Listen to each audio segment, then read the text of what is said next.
रहीम अस्सलाम वालेकुम dear students. मैं उम्मीद करता हूँ कि आप सब लोग खैरियत से होंगे। तो हम चूँकि सी लैंग्वेज से रिलेटेड बातचीत कर रहे हैं, डिस्कशन कर रहे हैं इस पे वीडियो लेक्चर्स के अंदर। अभी जो लेक्चर है इसके अंदर हम डिस्कस करेंगे basic history of C and uses of C language. ठीक है जी। उसके बाद नेक्स्ट हम इसके एडवांटेज देखेंगे कि इसको अगर हम सी लैंग्वेज को यूज़ करते हैं तो इसका क्या हमें बेनिफिट्स हो सकते हैं। तो चलते हैं जी सी लैंग्वेज की हिस्ट्री की तरफ। अगर हम सी लैंग्वेज की बेसिक हिस्ट्री की बात करें तो बेसिकली सी लैंग्वेज जो है इसकी कैटेगरी के हिसाब से categorically C language is a high level programming language. Mean के इसमें जो भी प्रोग्राम होगा कंप्लीटली वो जो है इंग्लिश लाइक स्टेटमेंट्स होंगी या एक ऐसा कोड होगा जिसको हम इजीली जो है ह्यूमंस जो है इजीली अंडरस्टैंड कर सकते हैं।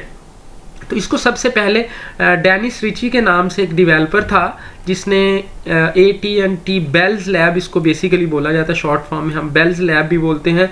बेल्स लैब के अंदर जो है वो 1972 में जो है उसको डेवलप किया था। ठीक है जी।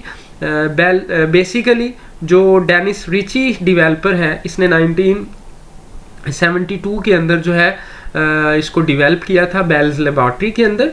उसके बेसिकली उससे पहले इसको बी लैंग्वेज के तौर पे कह लें कि यूज़ किया जाता था, जिसको कीन थॉमसन जो है जिन्होंने 1970s में सबसे पहले बी लैंग्वेज को जो है वो यूज़ किया कह लें। तो उसके बाद अगर हम बेसिकली मतलब देखें तो जो सी लैंग्वेज है that is an updation form of B language, जिसको सबसे पहले कीन थॉमसन ने 1970s में जो है वो डेवलप किया और उस पर काम भी किया। तो शुरू में इसको बेसिक जो है सी लैंग्वेज इसको यूनिक्स जो ऑपरेटिंग सिस्टम है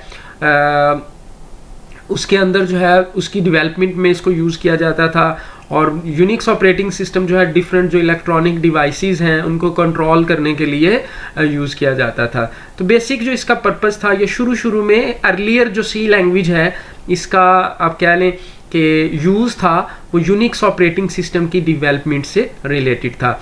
उसके बाद आज अगर हम अभी देखें तो जो सी लैंग्वेज है इसका अब जो यूज़ किया जाता है वो वर्ड प्रोसेसिंग, ठीक है, इसको बनाने के लिए मीन के वर्ड प्रोसेसिंग से रिलेटेड जो सॉफ्टवेयर्स हैं उनकी डेवलपमेंट के लिए जो है इसको यूज़ किया जाता है। उसके अलावा स्प्रेडशीट सॉफ्टवेयर जिसको हम MS एक्सेल भी बोलते हैं उसकी डेवलपमेंट के लिए भी इसको यूज़ किया जाता है। DBMS से रिलेटेड जितने भी सॉफ्टवेयर्स हैं उनकी डेवलपमेंट से रिलेटेड उनको बनाने के लिए जो है डेवलपमेंट के लिए हम इसको यूज़ करते हैं।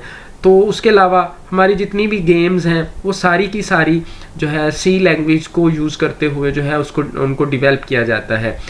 तो शुरू में मीन के जो अर्लियर सी लैंग्वेज थी that was not totally machine independent. Mean उसके लिए कुछ रेस्ट्रिक्शंस थी कि जो है उसको आप किस तरह से यूज़ कर सकते हो।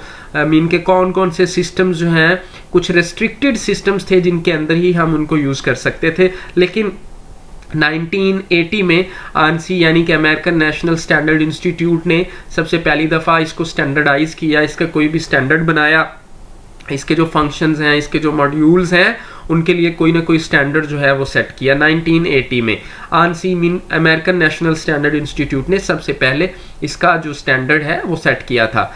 उसके बाद जी अगर हम इसके एडवांटेजेस की तरफ आए तो ये तो कुछ बेसिक हिस्ट्री थी और उसके बाद इसके कुछ एग्जांपल्स थी कि कहाँ पे ये यूज़ होती है सी लैंग्वेज या हम इसको क्यों यूज़ करते हैं। ठीक है।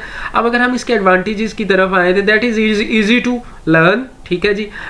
मिडल लेवल लैंग्वेज है। अच्छा, उससे पहले इजी टू लर्न या इजी टू यूज़ हम कह सकते हैं। क्यों है? क्योंकि भाई इसमें जो लैंग्वेज है हाई लेवल प्रोग्रामिंग लैंग्वेज क्योंकि ये उससे बिलोंग करती है कैटेगोरिकली और इसमें जो स्टेटमेंट्स होती हैं या जो कोड होता है या जो प्रोग्राम होता है that is like English like statements. So हम उसको इजीली जो है वो अंडरस्टैंड भी कर सकते हैं और उसको उसमें जो कोड है उसको लिख भी सकते हैं। अगर उसमें एरर्स आ जाते हैं या कोई भी मिस्टेक्स आ जाती हैं तो हम उनको इजीली फाइंड आउट कर सकते हैं, ट्रेस कर लेते हैं, उसके बाद उन एरर्स को हम रिमूव भी कर सकते हैं। उसके अलावा जिसको हम मिडल लेवल लैंग्वेज भी बोलते हैं। मिडल लेवल लैंग्वेज क्यों बोलते हैं?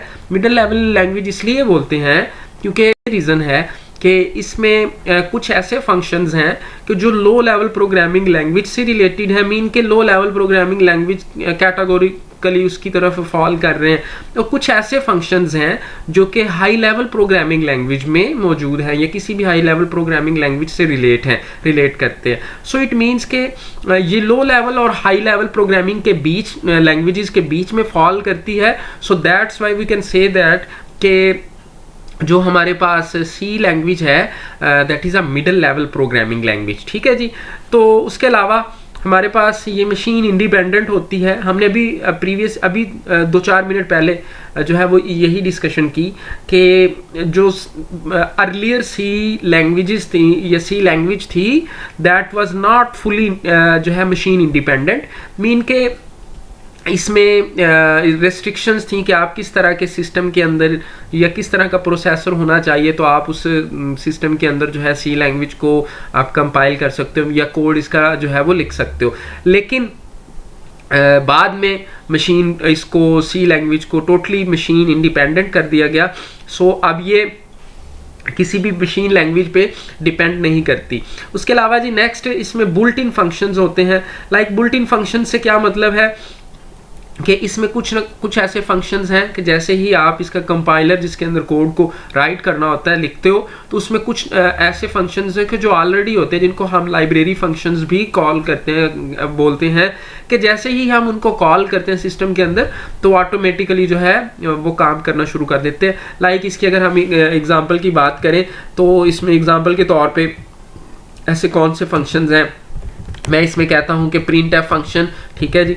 उसके बाद जो हमारे पास स्कैन एफ फंक्शन है, ये दोनों के दोनों जो है ये हमारे पास क्या है, बुल्ट इन फंक्शंस हैं। इनको हम जो है मतलब कह सकते हैं कि जैसे ही लाइब्रेरी फंक्शन है इनको हम जैसे ही कॉल करते हैं तो सिस्टम ऑटोमेटिकली इसको अंडरस्टैंड करना शुरू कर देता है। उसके अलावा जी हाँ, hardware control by using C language हम हार्डवेयर्स को भी कंट्रोल कर सकते हैं। डिफरेंट जो हार्डवेयर्स हैं या कंप्यूटर के पार्ट्स हैं उनको भी हम कंट्रोल कर सकते हैं। And easy to learn and use, वो क्योंकि इसमें जितना भी कोड होगा या जो भी स्टेटमेंट्स होंगी that will be English like statement and near to human language, ठीक है। So we can say that कि इजीली जो है इसको हम यूज़ भी कर सकते हैं एंड इजीली लर्न भी कर सकते हैं। And last one is basis of C++, कि C++ जो कि एक हाई लेवल लैंग्वेज है, बहुत अच्छी लैंग्वेज है, जिसकी मार्केट वैल्यू भी बहुत ज़्यादा है, जिसमें बहुत ज़्यादा जो सिस्टम डेवलपमेंट से रिलेटेड मतलब प्रोग्राम होते हैं, मोस्टली जो डेवलपर हैं इसको यूज़ करते हैं। तो बेसिकली अगर आप सी लैंग्वेज सीख लेते हैं, इसको लर्न कर लेते हैं तो आपका वो फर्स्ट स्टेप होगा towards C++। So these are different advantage of C language. तो अब इंशाल्लाह ताला हम नेक्स्ट वीडियो में जो है इसका बेसिक स्ट्रक्चर डिस्कस करेंगे। उसके अलावा हम इसको किस तरह से जो है इसमें कोड को राइट कर सकते हैं वो डिस्कस करेंगे। तब तक मुझे इजाज़त दीजिए। अल्लाह हाफिज़।